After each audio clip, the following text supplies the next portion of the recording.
Hi everyone, it's Katrina. Number 10. Ancient baby armor.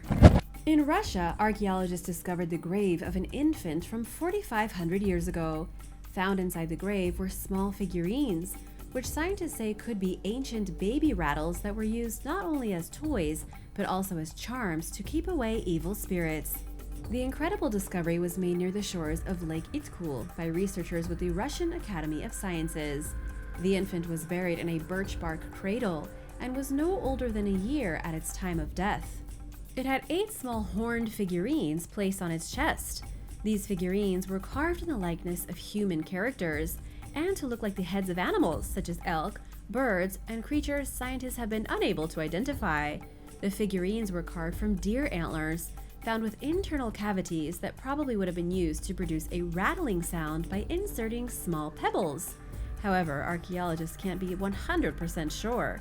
These toys are ancient and they may not have even been toys at all. They could have been buried with the deceased child to ensure a safe passage into the next world. But there is something even rarer about this burial. The infant was found with a unique piece of baby armor. It was wearing headgear made from 11 copper plates, with the appearance of an extremely elaborate copper helmet. It was at one point tied securely onto the baby's skull with leather laces. But the big mystery here is that researchers can't seem to figure out why the baby was given a helmet, as this just isn't something archaeologists are used to finding. Whatever the purpose of the helmet, all of these details in this infant grave make for an incredible and rare discovery. Number 9. A medieval knight. The skeleton of a medieval knight has been discovered in Scotland, and while that itself may not be very rare, this particular skeleton was found on the site of tournament grounds from the Middle Ages. And even more, archaeologists believe they know who the knight is that was buried here. They believe the grave site, marked by a huge sandstone slab and a carving of the cavalry cross, belongs to Robert Morley. Historical records tell us that Robert was a nobleman who died during a tournament in the year 1388. By investigating his remains, experts were able to determine that the man was heavily muscled at his time of death, and that he had died in his mid-20s. They also discovered healed injuries sustained from earlier fighting tournaments. Robert had already recovered from an axe wound to the head and an arrow to the chest. He met his end, however, in his final tournament, when a sword sliced through his nose and cut into his jaw. An unfortunate way to go. The tournament took place in the city of Edinburgh. The local culture council says this newest discovery is one of the most significant the city has made in years, as it should help to show what life was truly like in medieval Edinburgh. You know, before the tournament ground was converted into a high school for royals in the 16th century. Number 8. Ancient Korean love letter. Inside the tomb of a Korean mummy, archaeologists came across an extraordinarily rare love letter. The love letter was written by a pregnant woman for her deceased husband, Yuang Tae. When experts discovered his mummified body in a tomb in Andong City in South Korea, he had 13 letters stacked on his coffin. One of the letters, the most compelling by far, says, "My feelings towards you I cannot forget in this world, and my sorrow knows no limit." And that's just a piece of it. The letter goes on and on and on. The woman was absolutely distraught, especially because her baby would have to grow up without a father. She even beseeched the dead man to read her letter and visit her in her dreams. The letter dates back to the year 1568, or about 445 years ago. And although we don't know the woman's name, experts in Korean history believe her husband was part of the Go-seong-yi clan. They also say he was probably quite handsome when alive, as he was discovered to be significantly taller than most men in Korea at that time. Sekwan Yim from the Andong National University Museum, one of the first people to actually see the mummy, said his dark mustache probably gave him a charming appearance. Number 7. The earliest matches. In a very rare and one-of-a-kind discovery, researchers from Israel believe they have found the very first matches ever made. Not matches like you or I know them today, but rather fire starters that Neolithic people used 8,000 years ago to start fires at their leisure. This is something we take for granted today, but being able to start fire on a whim was something that dramatically changed the course of human history. It's what brought us out of the caves and into the light. According to Professor Naama Goren-Inbar from Hebrew University of Jerusalem, scientists have found plenty of evidence of fire going back millions of years. But this is usually just from leftover fires, things like charcoal in the ground and ancient ashes mixed with the sediment. This is the first time actual evidence of how these people ignited their fires has been found. It wasn't a match that you would strike on the ground, but a cylinder that was rotated at high speed to generate enough friction to ignite tinder. The match would have been spun inside a socket on a fireboard. When done by someone who knew what they were doing, this would have created enough heat for flame in just a few seconds. In the end, it was really just a fancy way of rubbing two sticks together. But for our ancient ancestors, these portable matches were probably as invaluable as your smartphone is today. Number 6. The Lindo Man. The Lindo Man is an exceptional bog body, one of the best ever found. He was discovered in a peat bog at Lindo Moss in the north of England back in 1984. Commercial peat cutters were out working when suddenly there was a mummy looking back at them from the muck. This came the year after the Lindo woman was found in the same area, as well as some assorted body parts of unknown origin that were found between the two. At the time, the Lindo Man was hailed as one of the most important archaeological finds of the 1980s. But what makes this bog body so rare? When the Lindo Man died, he was healthy and in his 20s. He also had a high social status. Scientists know this because his body shows almost no evidence of having to do any hard physical labor. So then the question became, why had a prominent member of society been strangled, suffered blunt force trauma and a neck wound, and discarded in the bog?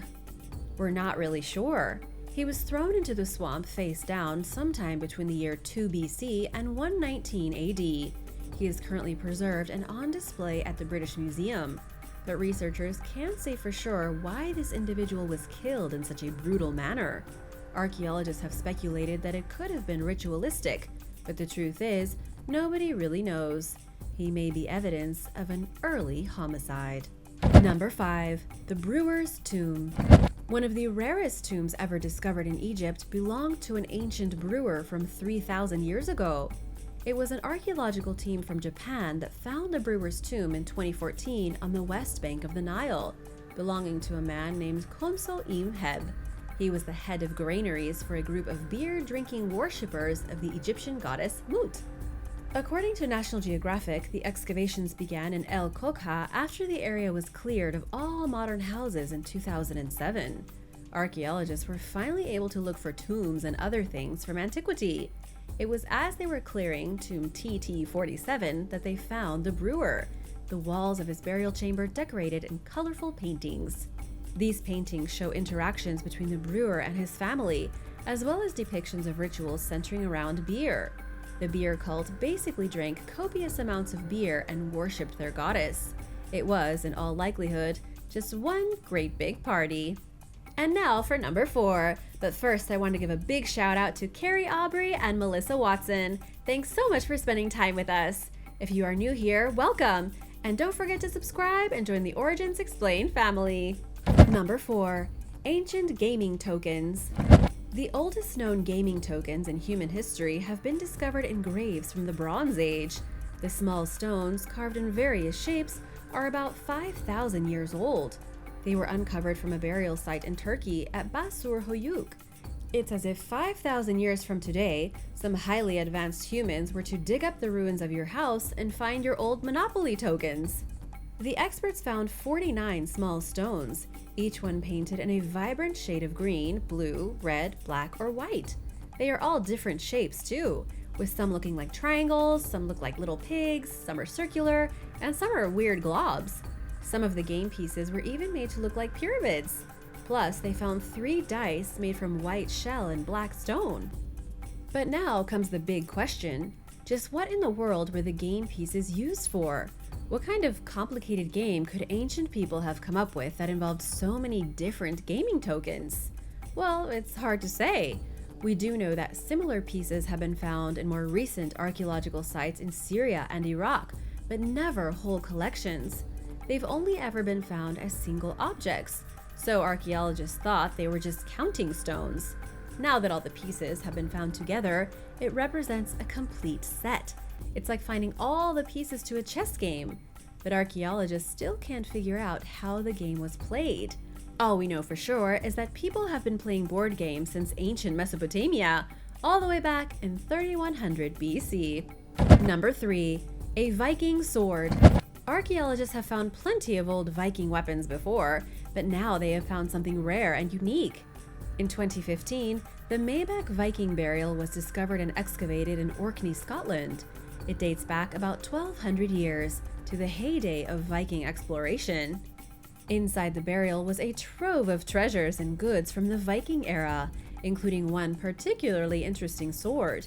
The sword is a Peterson Type D sword, one of the heaviest weapons ever forged by the Vikings. Andrew Morrison, an archaeological expert, says there have only been about 30 of these blades found from the old Viking world. Half of them have been discovered in Norway, with the rest being found randomly in places like Russia, Slovakia, and even Dublin.